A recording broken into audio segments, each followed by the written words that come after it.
I'm Derek Wincentsen, And I'm Derek Johnson. or something like that. I'm Um, Derek Pooh Johnson. Derek Pooh Johnson. Well, that's different from what some kids in second grade called me, Eric P. Johnson, because of the PP thing and all that. Second grade.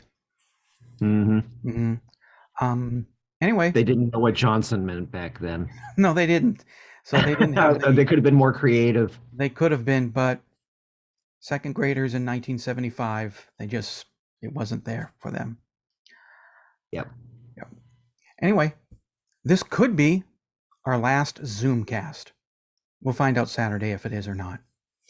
Um, and I dressed up for it. I wore my E.L.O. tie with my rattiest T-shirt that the wife says I should throw out, but it's comfy up there. Yeah. Remind the wife she's comfy. And yet you're not throwing her out either. So That's true. When she stops being comfy, she's out. I'll go find mhm. another woman who's comfy. Yeah. It's kind of like a car. Every 10 years you gotta upgrade. Oh yeah, absolutely. So Yeah. far we're Yeah. 3.5 years, so she's still got another 6.5 before out she goes and I find someone younger and comfier. Yeah. Because women are commodities, so Might as well. It's the last episode. They can't cancel us now. exactly. Yeah.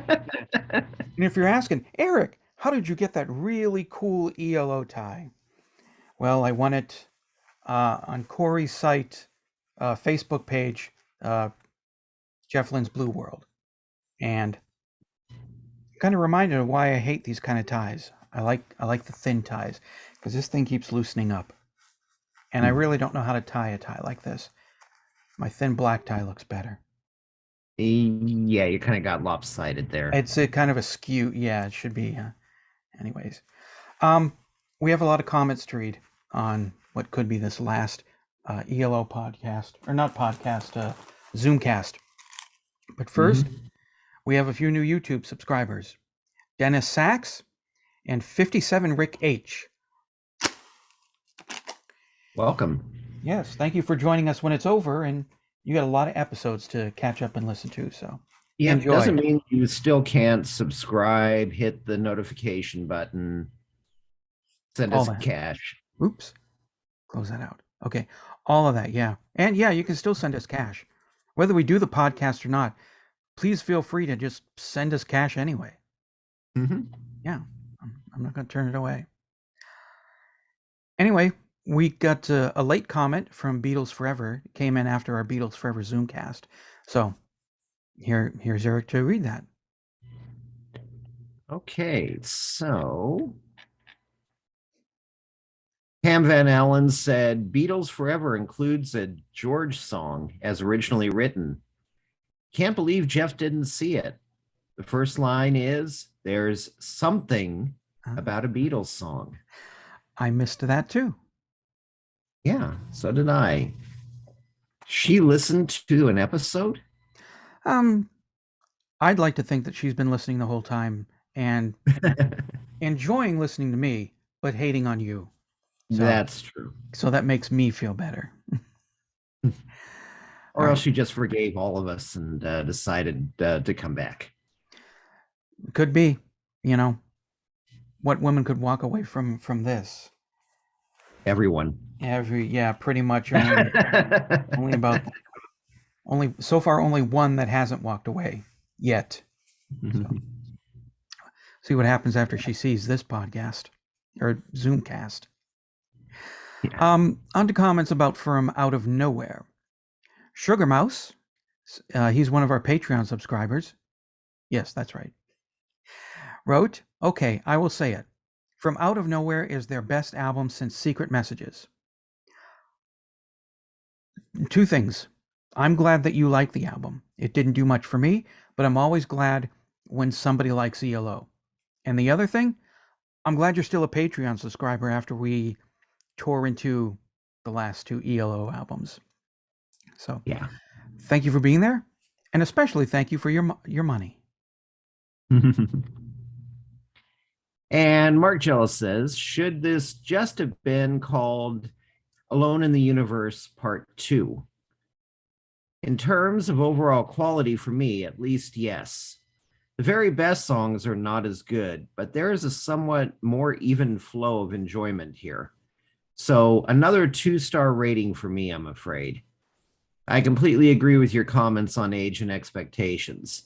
And as you rightly say, it could be applied to any bias or bigotry. When I consume entertainment, I want to be entertained. It's not always guaranteed, of course, and people get reputations for being entertaining or not over time. Call it the brand if you like. Here, though, I was not entertained particularly. Just sounds like reheats. Sure, a lot of effort was no doubt put in, but spontaneity and sparkle seemed to be missing. I'm not one to buy albums with someone who entertained me back in the day for long if the new ones don't cut it enough. Sad to say, but this album and the last one are prime examples of just that. Yeah. Yeah. As I said in the From Out of Nowhere bonus tracks, these last two albums were the albums that kind of ended my idea of being an E.L.O. completionist. So, yeah. Hopefully, he'll do better with the album that's coming out later this year. Maybe. He said he was If an working album on. does come out later this year, What's that? if an album does come out If. later this Yeah. year.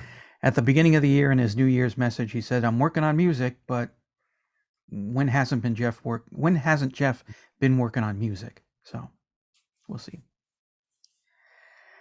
And now we have goodbye comments from our listeners who thank you all for listening. Vinnie Corbett, it's been real. Thank you. It has been real, and you're very welcome. Thank you for listening. But in another universe, it may not be. Dude, you bloated my minded. But we still thank you, even if it was imaginary. Sure.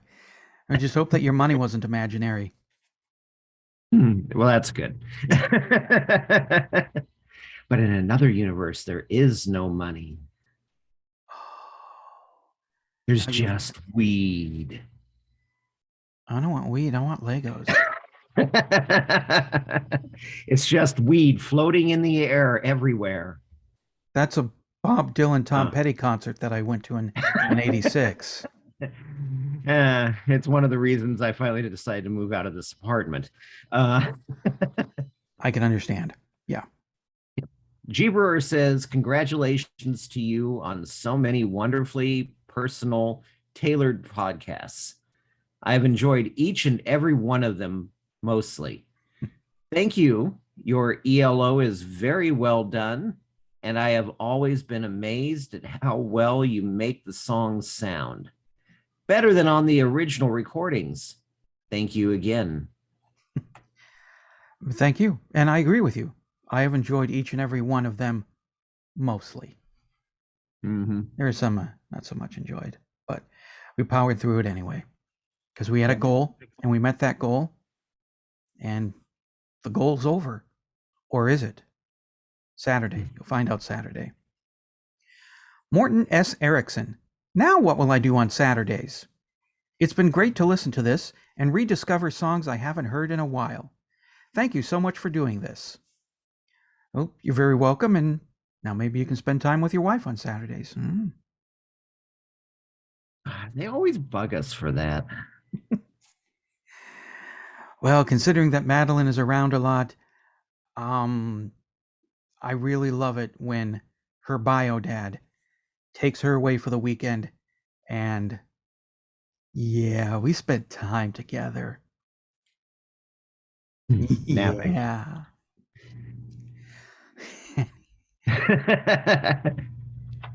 Johnny Söderberg says, thank you. And now over to Sticks. Huh. Do you want to come sail away on a Styx song by song podcast? Well, if so, and if you're willing to pony up the dough and give us you sure money for a Patreon podcast, I would be more than happy to say domo arigato, Mr. Soderbergo, something like that. Yep. Yeah. Of course, I can't remember. I think never sit on the plexiglass toilet as part of a larger suite or whatever the name of that thing is. It's I would say it's probably one of the earliest forms of the hidden track. Well, I guess Abbey Road may have been the first, where the last song ends, and then there's a gap of silence, and then in comes Plexiglass Toilet, which I was disappointed about when I started piling up songs in my playlist in Apple Music. I kept looking, where's Plexiglass Toilet? Where's Plexiglass Toilet? Then I had to do a Google search and find out that actually there's a song, there's a large gap, and then there's the um, mystery bonus track of Plexiglass Toilet that is not on the track listing of the albums or anything. So, and I think Plexiglass Toilet may have been the only song I was interested in hearing from that album. I don't think there were I don't think there were any big hits from it. No, there weren't, even though actually I'm trying to remember if it's no, that one's Serpent is Rising. Man of Miracles is considered one of their better early ones. I haven't 6-2 is good. I haven't dug into Styx much. I did like Kilroy Was Here. Um, I think a big part of that is nostalgia because it was 1983. And it's Yeah. just I mean it is kind of a goofy album. It's really not something to be taken seriously. Dennis DeYoung took it seriously. Yeah, he took it way too seriously. Yeah. Paradise Theater I thought was eh. Yeah, that's one of their best albums. Maybe I'll listen to it again. I really haven't heard it in like 35 years.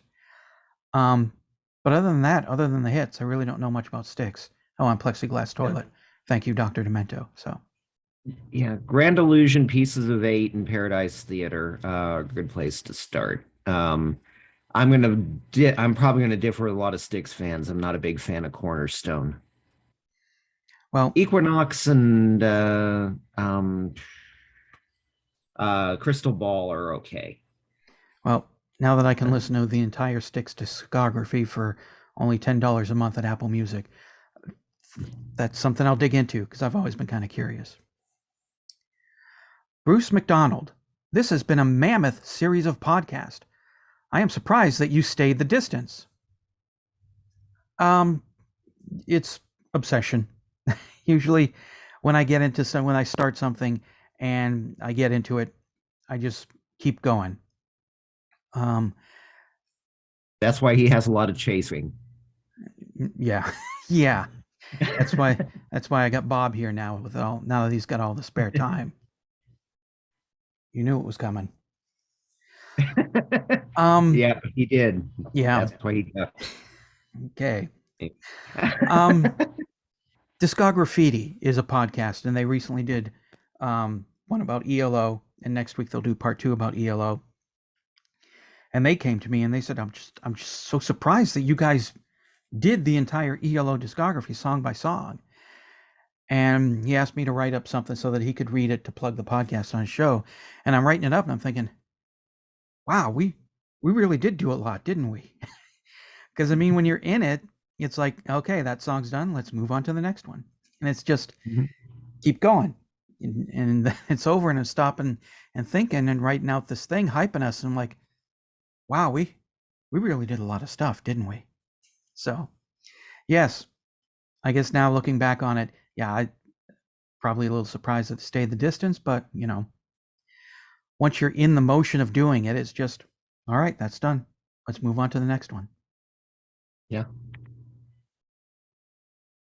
Trevor Agate says, end of an era until Jeff gets off his backside and releases more tunes.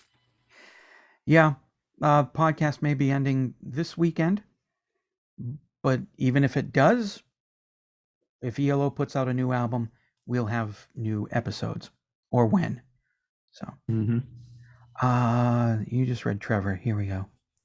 Dana McKissick. Oops, not you. I say it. Dana McKissick. It was an amazing run. Thank you. Well, thank you. And Cosmo Kramer says, sorry to hear it's coming to an end. I appreciate all you fellows have done. Madeline, too. Thank you.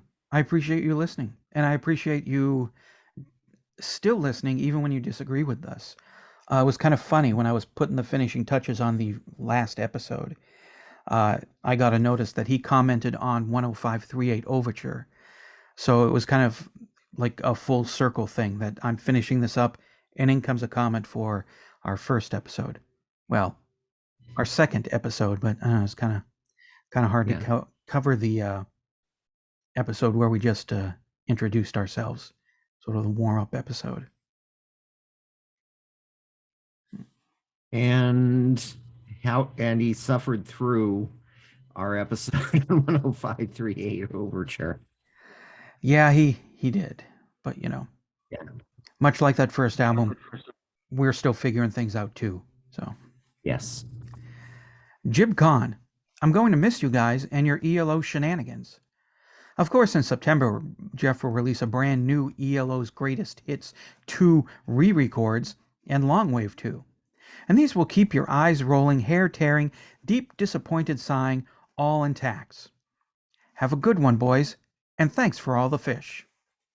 There you go. You got to thank you, Bob. Yeah.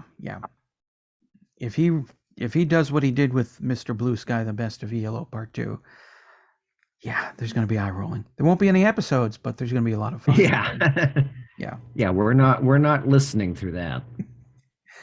I'll listen. I don't think we're going to do a podcast about it. Roland Ledger says, very early listener here. Hope you restart the series with updated episodes. I'll keep my patron subscription. I'm glad you'll keep your Patreon subscription. And again, Saturday, the news will break. Do we keep going? Does it end Saturday? We'll find out. Both the news and the wind shall break on Saturday. That's exactly right. Our Family in Motion, one of our YouTube subscribers.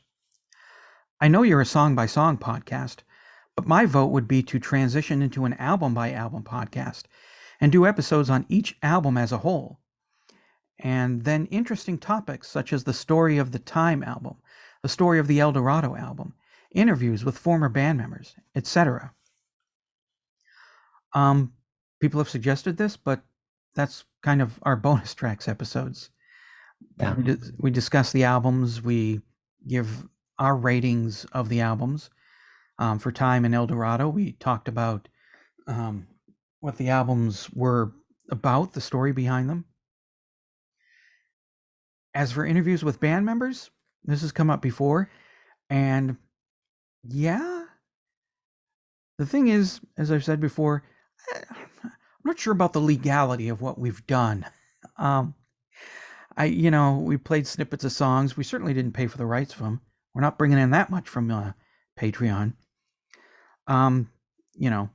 Corey said he'll work for us pro bono, so I don't know how U2 fits into that, but we did an Electric Light Orchestra podcast, not a U2 one, so I have no idea what he's talking about. Yeah, I don't know either. He's the legal expert, but he said, he'll take Jeff to court, and if it comes to that.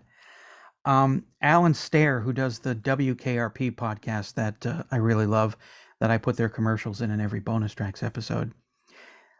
When he went to college for his broadcasting degree back in the 80s, there was a very serious, intense class about music rights, and he said, it's fair use. You can do it. So I'll go by them, but when Jeff Lynne's high-powered lawyers come, I can scream fair use all I want. Mm-hmm. But in the end, I have an entertainment degree, not a law degree. So I'm a bit skittish about having members come on and then out of curiosity, they listen to the podcast and somebody said, hey, did any of us get any money for these songs that you used? So also I'm a painfully shy, socially inept, introverted goober. And a huge mountain for me to climb is to call a stranger and say, I do podcasts. Do you want to, you know, I can, if we can talk, I can give you questions and you can, um, That's where I come in. answer. Eric can do that. Yeah. Yeah. Yeah, because I have done that in the past, so I have no problem setting up interviews. My whole thing was the same thing is it is fair use. Legally, what we've done is fair use. Everything is fine in the eyes of the law. right. However, their lawyers can tie us up in court forever debating that. It's Ye- always easier. The problem is, it's always easier just to go ahead and cease and desist than it is to get in a protracted legal fight for mhm. years over something that's not even going to be around by the time you get done fighting about it because it's over. So Yeah. you moved on to something else that has nothing to do with it, and you don't want to keep fighting the same battle over and over again. Yeah. One of the guys from Negative Land came to NAU and spoke to a couple of our media classes that I happened to be in. And he described the um, colorectal exam with a board with bent nails pound in it. That was the legal fight between them and U2 for sampling bits of U2 songs in one of their um, sound collages that the Yeah. Negative Land kind of makes, sort of like Mhm. Revolution Number Nine and that kind of thing is what they do. And yeah, yeah, it doesn't sound like something I want to go through. I really don't. I think I'd rather have a regular colorectal exam than have to go through the legal one um, that guy went through.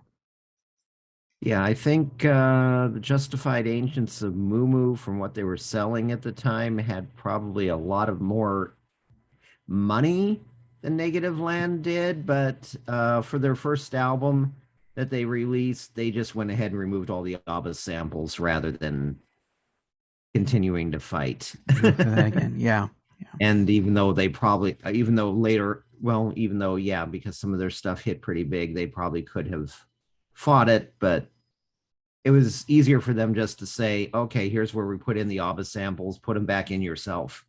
Buy our album, get your yeah. ABBA records out,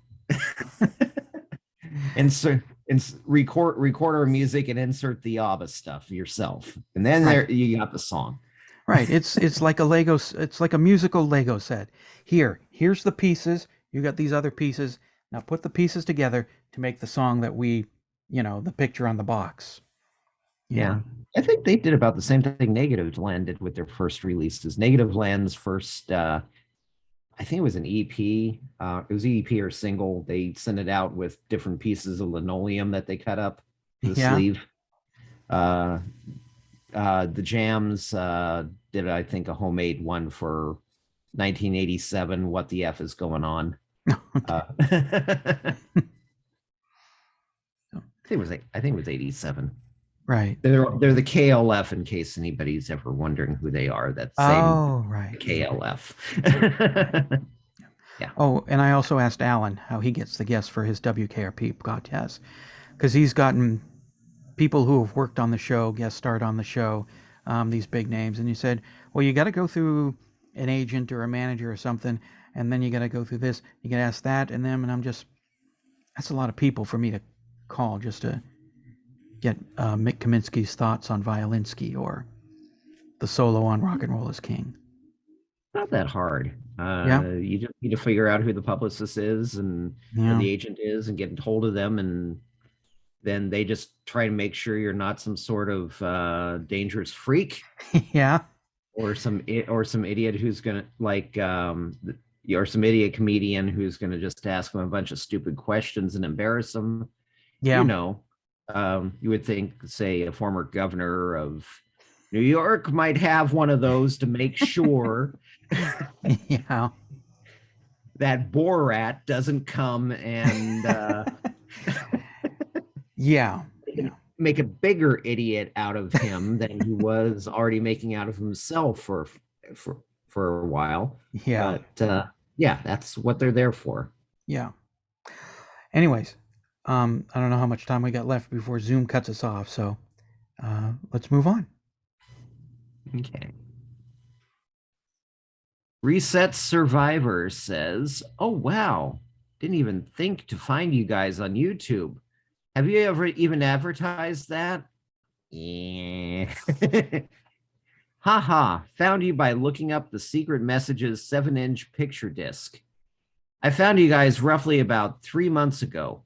Burned through all your episodes and caught up quick. I don't really get to talk to my friends about E.L.O, so it was great discovering your podcasts on a whim. Double points for being from Arizona and currently living in Tempe. Well, congratulations. I hope you're enjoying the rent, unfortunately. And actually getting your references. Yeah, if we're not getting any Patreon money, it's because he's eating ramen noodles, trying to afford a studio apartment here.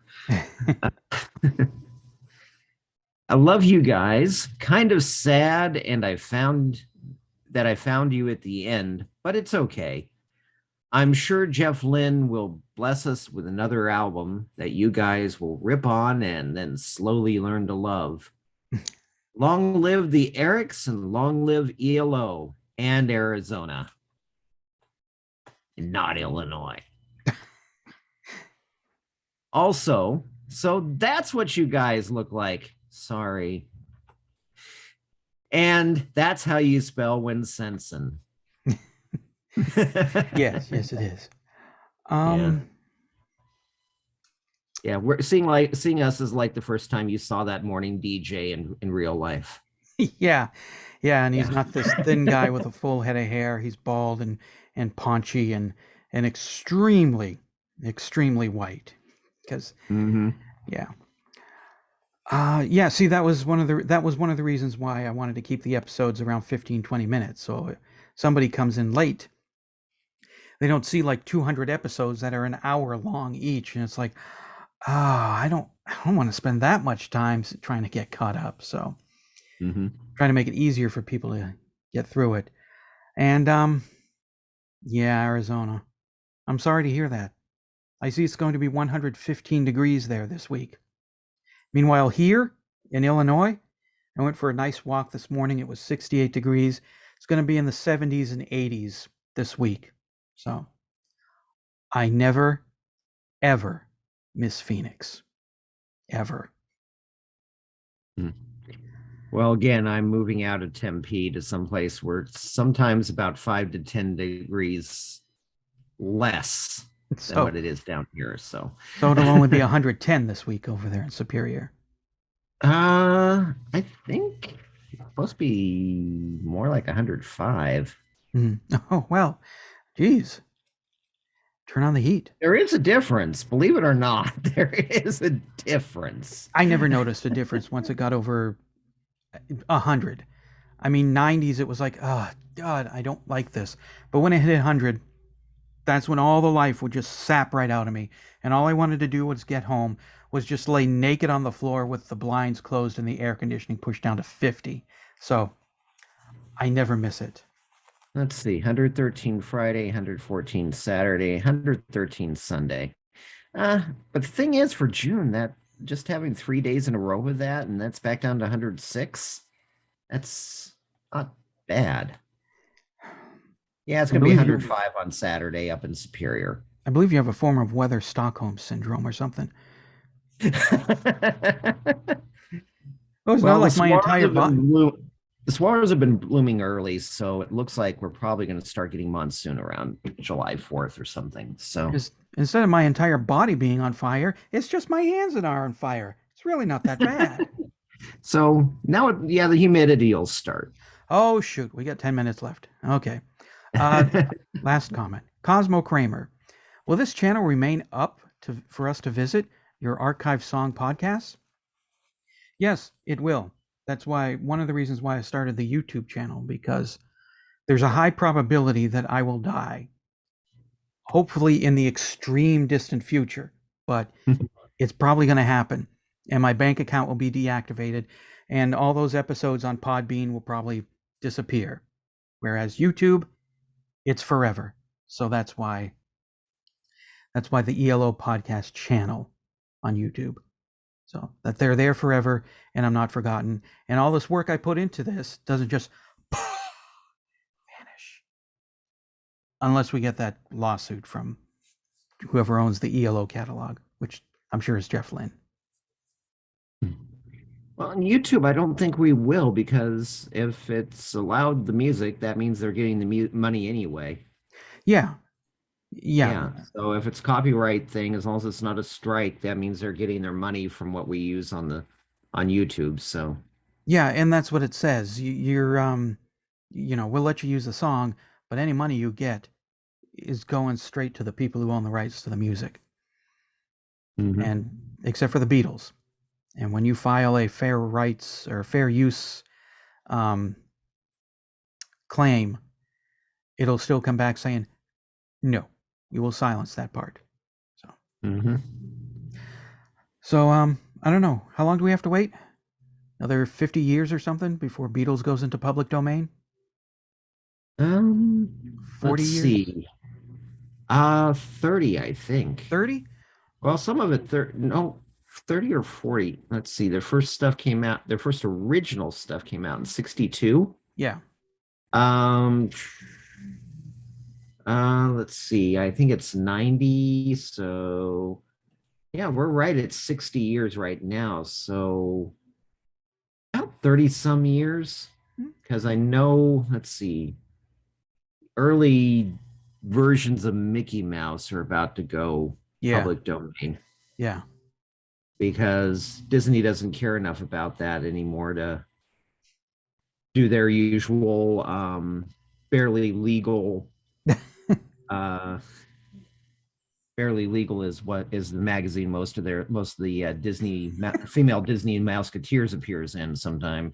But anyway, yes, separate topic. Barely Legal copyright shenanigans where they pay off a congressman to vote for restricting artistic freedom and everything. Yeah. So when I'm in my early 80s, then those parts that have been silenced by YouTube will be opened up. As I hope my arteries are too at that point.